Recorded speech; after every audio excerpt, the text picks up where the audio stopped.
Burg Alt-Ems liegt ungefähr 300 Meter hoch über dem Vorarlberger Rheintal.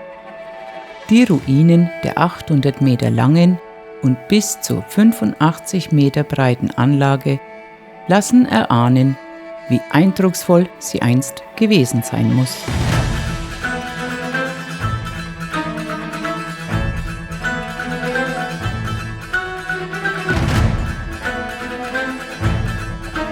Ihre Geschichte beginnt im 12. Jahrhundert.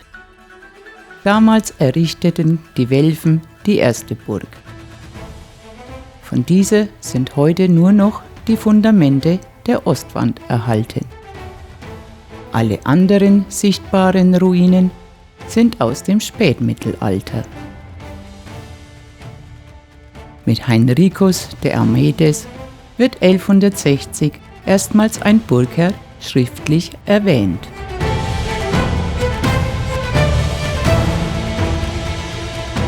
Gegen Ende des Jahrhunderts gelangte die Burg in den Besitz der Staufer.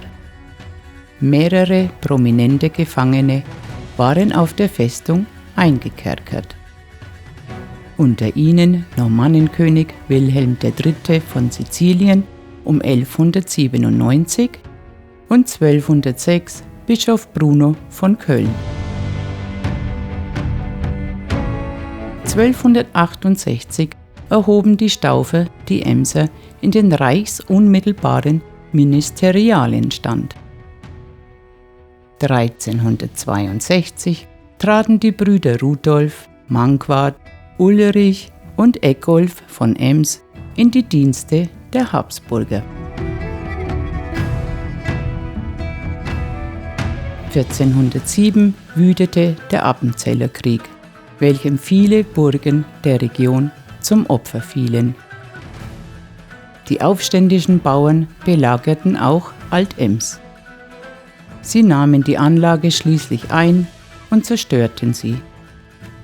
In den Jahren 1415 und 1416 wurde die Burg jedoch wieder aufgebaut.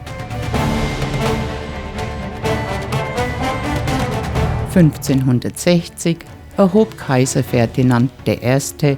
die Reichsritter von Ems in den Reichsgrafenstand. In der Folge baute Graf Jakob Hannibal I. die Burg zu einer mächtigen Festung aus. Die Pläne dazu lieferte der italienische Architekt Martino Longhi. 1618 fanden im Auftrag von Graf Caspar von Hohenems einige Ergänzungs- und Ausbesserungsarbeiten statt. Mit ihren 7 Toren, einer Zugbrücke und 47 Räumlichkeiten war Alt-Ems nun eine der größten Burganlagen im süddeutschen Raum. 1759 starb mit Franz Wilhelm Maximilian der letzte Hohenemser Graf. 1760 wurde die Burg notdürftig instand gestellt, um 360 preußische Gefangene unterzubringen. 5 Jahre später übernahm Österreich die Grafschaft. In der Folge verkaufte man 1770 die Festungsartillerie.